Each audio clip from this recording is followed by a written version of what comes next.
And so, another day in the kingdom of higher conscious awareness, my dear ones, or that's what it could be if you and I choose it to be so. We are in June already, the beginning of summer. But spring won't let us go. Those birds are still chirping up a storm, and those little ones are still finding their sweet voices and their ability to fly.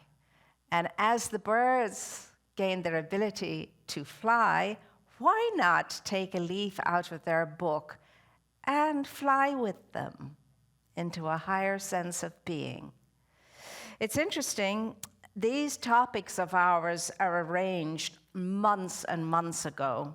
And for June, the monthly topic is a combination of mindfulness and breath. Mindfulness and breath. They're so interlinked. And so we've heard from Veronica some things about what the breath is, might be, and we can all expand on that ourselves. Basically, the breath is a force, it is an energy, it is a power, it is a creative power. It is what's known as Qi in China. It's known as Shakti in Hinduism. It's known as spirit in the Western world. It's known by many, many names, but cannot be pinned down. And of course, out of the breath of spirit itself, when spirit moves upon creation, creation comes, birthed out of the breath of the one.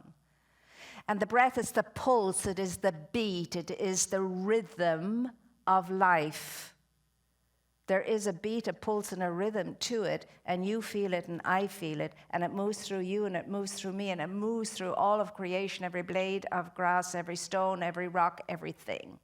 There is the breath of life in it all, or it couldn't be, because it came out of that into being. Out of the visible comes the visible. That's the way it works, as the scriptures tell us. And so what are you and I going to learn from this? I mean, breathing for you and for me is something we take for granted until we don't. And how is it that you and I become aware of the breath? Only by conscious deliberateness. We can become conscious of the breath in meditation, in yoga practice, and so on. We become conscious of the breath if we're a singer. We have to do breath exercises and so on, or a swimmer for that matter, or for a mother who's birthing a baby, we become very conscious of the breath then. There are so many cases in which we do become aware of the breath, but it's not a constant and a continuous thing. It's something we take for granted. And because we do, we are, most of us, inclined to breathe very shallowly, which is not good for the body. There's a time when we need to come out of the shallows, and that's not just a song. There is a time when we must come out of the shallows and go into the deeper, deeper breath of life itself and become one with that. And you and I are being very aware of it, especially in times of anxiety and fear. When we almost stop breathing, we become aware of it. That's what happens. And indeed, when we're scared or frightened, we suck in the breath rather than breathe it out, is what we do. And so this is our greatest companion, the breath of our lives, because it is our essence, it is our power, it is our intelligence, it is everything that we need in life to be in life. That's what it is. And it's that which comes with us when we put down the body. When we lay down the body, it comes with us. It's our constant companion. It's that thing, that force, that power, that energy out of which you and I create, just as spirit created all of creation out of the breath. You and I are creating everything in our lives out of our breath, out of our power, out of our energy, and so on. So you could say breath equals life, breath equals energy, breath equals light, breath equals love. It's all the one thing. But you see, in the breath, you and I can actually have a visceral experience of it. You just do that. You feel its power moving through your palm. When you suck it in and you try to hold it, you feel the lack thereof. And when are we most inclined to breathe deeply? In higher moments of awareness. When I'm in the face of a beautiful scene in nature, I just suck it all in and I breathe it all out. There are many times when you and I do this, we deliberately and intentionally breathe deeply, or shallowly, as the case may be. And so for you and for me to have this opportunity for a whole hour to consider the breath of ourselves, the energy of ourselves, the life force of ourselves, is an amazing and wonderful thing, because maybe we'll appreciate it a little bit more as we do, and maybe we'll walk a closer companionship with it now. So for you and for me, throughout the day, it does behoove us to breathe very deeply, throughout our day to take a deep breath. I mean, I remember when I was a student teacher and my friend was a student nurse, oh my goodness, every other turn and twist you were saying, just take a deep breath. Didn't matter what was happening, what was going on with you. Just take a deep breath, just breathe. I said, for God's sake, Jane, I'm sick and tired of you telling me to just breathe. I'm breathing. If I wasn't breathing, I wouldn't be alive. When I didn't understand it fully then, way back when. Now I do. Now I'm saying it myself. Moira, just breathe deeply. Just connect with your life force and let it settle you. Let it settle you. It will settle you if you just go with its rhythm, with its beat, with its flow. It will settle you. It will calm you. It will center you. And that's why you hear me say, let us now center ourselves in the awareness of spirit. Let's take a conscious, connected breath. We breathe unconsciously most of the time. So throughout the day, take a deep breath. And another very good thing to do is to take a deep sigh. A deep sigh is very invigorating. A conscious sigh, a good sigh. It's very, very good indeed. So, as we're looking at this thing called life, because that's what we're talking about, we have to ask ourselves, am I making the best of it? Am I making the most of it? How am I living it? How am I breathing it? What's going on? What's happening to me? Am I in a stale breath too often? Am I like stagnant waters? Am I in a stale breath? Am I just hyperventilating most of the time? Or do I understand that I can go about life breathing, knowing that what I'm breathing is a life force? It's the otherness of me. It's the moreness of me. It's the companionship in me. It is the one supplying everything I need if I am in constant touch with it. Now that's the conundrum.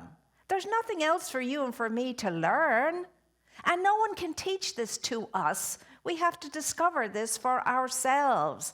We're not here to teach each other.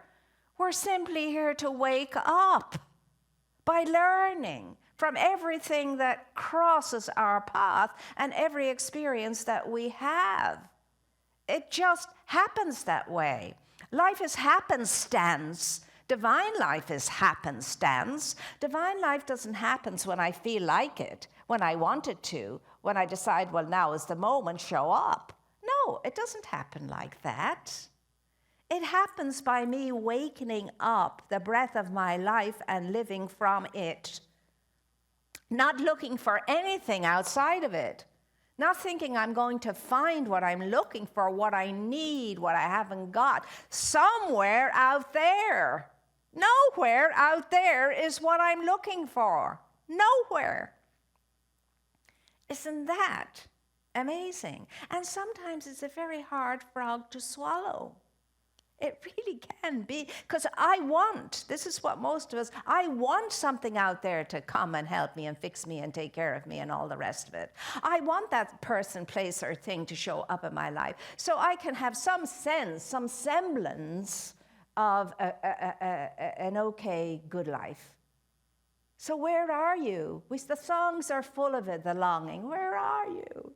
Come to me. I'm waiting. Well, as my mother used to say, 'tis waiting you'll be, child. Keep waiting. No one, nothing is coming.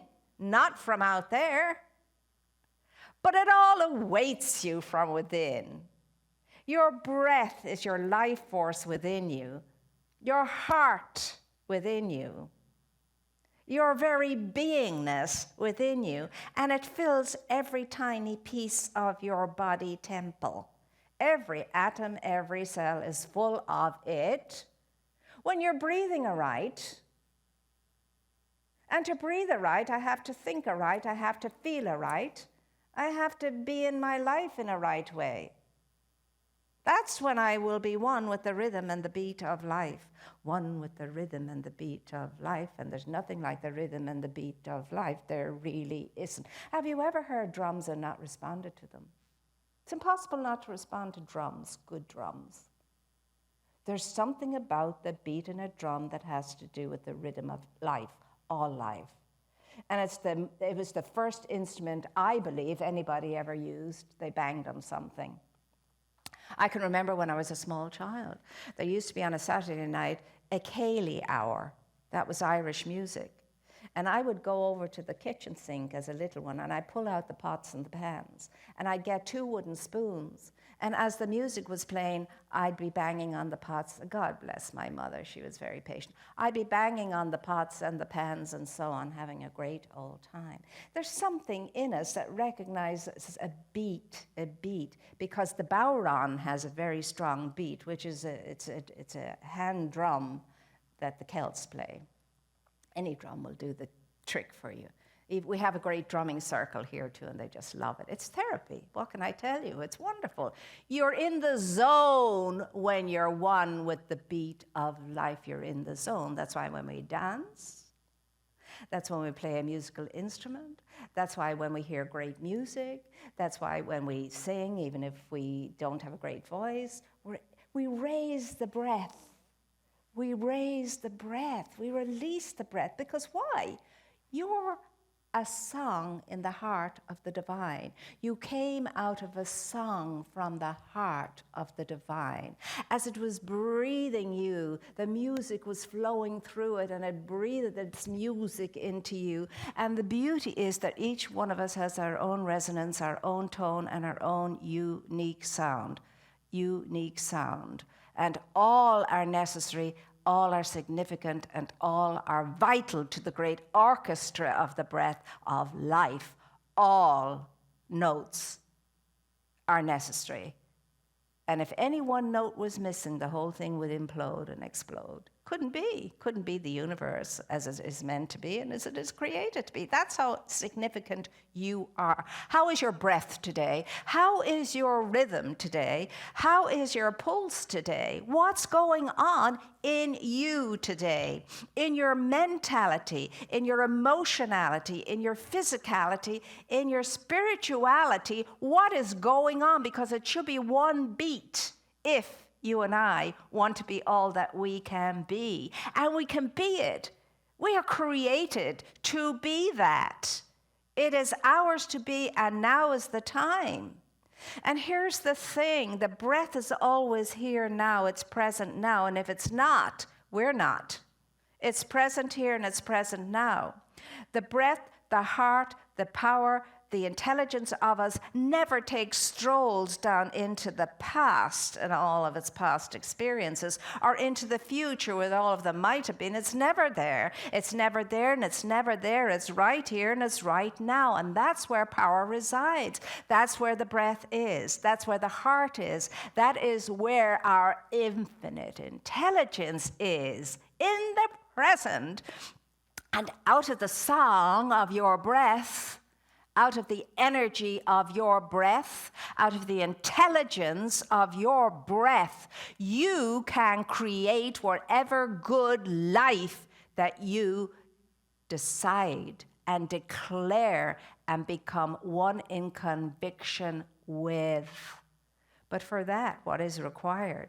You have to go into a higher breath. You have to go into a higher energy. You have to move up out of the heaviness and the weightiness and the denseness of the earthly plane, the earthly breath. You have to take it higher. You have to hit the high note, the high note. If you consider all the great stories that were ever told, there's great truth in them all.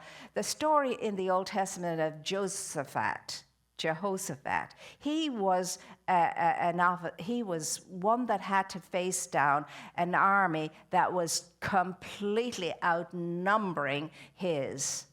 And he got the message from within himself, from the higher powers: stand still, stand still, do not move, and stand still. In confidence and quietness shall your courage and your strength be. Stand still. And that's what they did for the length of time that they did it. And then, what did they do? They moved forward singing the praises of the breath of life, singing the praises of the Creator. That's how they moved forward. And we're told when they got to the watchtower in the wilderness, they beheld the huge army of their enemies all dead, all lying dead before them. What is the watchtower symbolizing? Higher conscious awareness. When they moved up into the higher conscious awareness, all the trials, the tribulations, and the worries dissipated themselves and moved away. And we are told that when they were finished, after 3 days collecting all of the treasure and the gems and all of those things that this dead army had left behind, they went away overflowing and overloaded with plenty and fullness and riches. It's a metaphor for what happens to you and to me when you and I leave the earthly plane of consciousness and move deeper within the breath and open up the heart energy center and free its power to be moved upon by you and me in higher conscious awareness.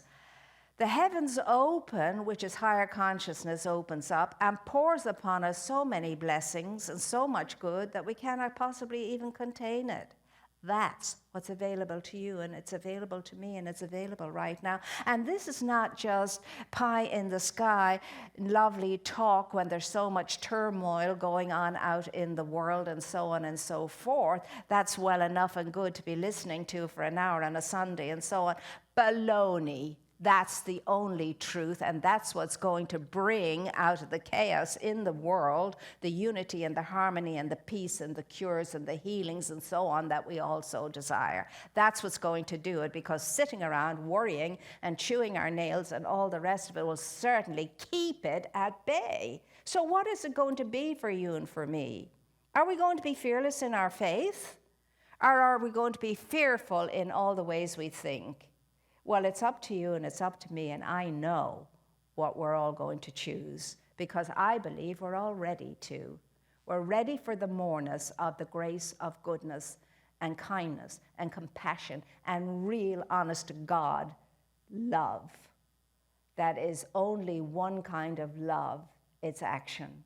It's action. So you and I are called to spiritual action right now. We must be spiritual activists right now, at this time, with grace, with love, with kindness and goodness filling us, because that's what gets it done. And you're the ones, and you're equal to it, because you're created for it, and you signed up for it, and you said, send me in there now, I'm ready to serve.